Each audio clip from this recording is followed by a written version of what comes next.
दूसरे ओडीआई मुकाबले में शर्मनाक हार के बाद तीसरे ओडीआई की खतरनाक प्लेइंग 11 आई। दो निकम्मों ने जगह गंवाई तो दो नए खिलाड़ियों ने टीम में जगह पाई। जी हां, दूसरे ओडीआई मुकाबले में जिस तरीके से टीम इंडिया की शर्मनाक हार हुई है उसने भारतीय चयनकर्ताओं की, भारतीय सिलेक्टर्स की नींद उड़ा के रख दी है, क्योंकि अब सीरीज दांव पर है।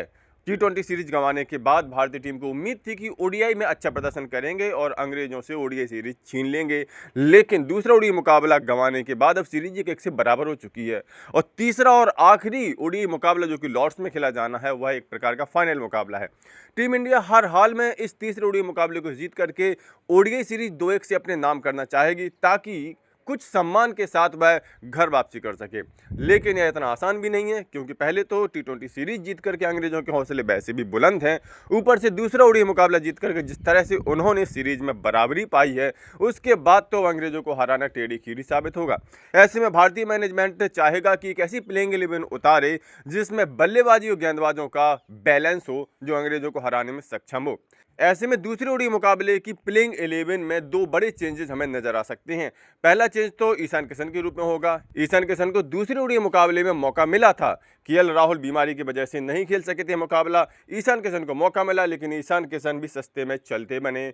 जब टीम को जरूरत थी वो आउट हो गए। ईशान किशन कुछ खास नहीं कर सके। ऐसे में अब तय है कि तीसरे ओडीआई मुकाबले से ईशान किशन को बाहर कर दिया जाएगा और अब केएल राहुल जो फिट हो चुके हैं उन्हें तीसरे ओडीआई मुकाबले में बल्लेबाज और विकेट कीपर दोनों के रूप में जगह मिल जाएगी।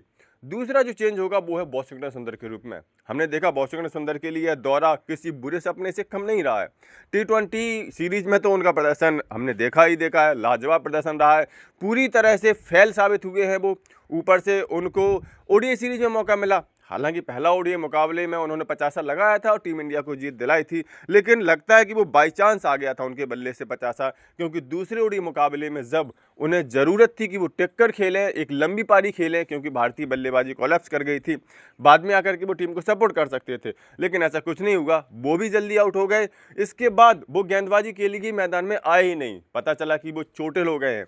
तो अब एक ऐसे खिलाड़ी को खिलाने का क्या फ़ायदा जो बल्लेबाजी भी ना कर सके और गेंदबाजी में भी कुछ ना कर सके। वॉशिंगटन सुंदर की वजह टीम मैनेजमेंट एक प्रॉपर गेंदबाज कुलदीप यादव को अंतिम 11 में शामिल करेगा।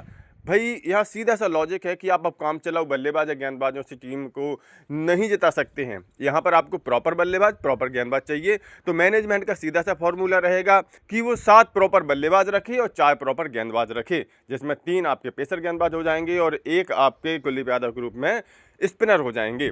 क्योंकि मैनेजमेंट को यह पता चल गया है कि अगर अंग्रेजों से जीतना है तो अंग्रेजों के पूरे 10 विकेट आउट करने ही होंगे और इसके लिए कुलदीप यादव जैसे प्रॉपर गेंदबाज की ही ज़रूरत पड़ेगी। बाकी के टॉप 7 बल्लेबाजों को अपनी जिम्मेदारी निभानी पड़ेगी और रन बनाने पड़ेंगे।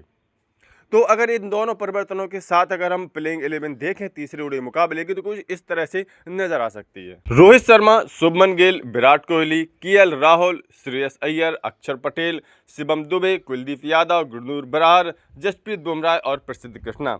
यहाँ पर हम देखें तो प्रसिद्ध कृष्णा, जसप्रीत बुमराह, गुरनूर बरार के रूप में हमें 3 तेज गेंदबाज मिल गए हैं। कुलदीप यादव के रूप में एक अच्छा खासा स्पिनर मिल गया है। इसके अलावा शिवम दुबे, अक्षर पटेल जैसे गेंदबाज हैं ही जो बल्लेबाजी और गेंदबाजी दोनों में ही काम आ सकते हैं। यानी कि यह प्लेइंग 11 एक प्रकार की बैलेंस प्लेइंग 11 है। आपके हिसाब से क्या यही प्लेइंग 11 लॉर्ड्स के मैदान में तीसरे ओडीआई मुकाबले के लिए उतारनी चाहिए, या आपके हिसाब से इसमें कुछ और भी चेंजेज होने चाहिए? अपनी राय, अपना परामर्श कमेंट करके जरूर दें। साथ ही साथ क्रिकेट की सभी खबरों के लिए cricket update YouTube channel subscribe जरूर कर लें। क्रिकेट अपडेट्स मैच के पहले भी, मैच के बाद भी।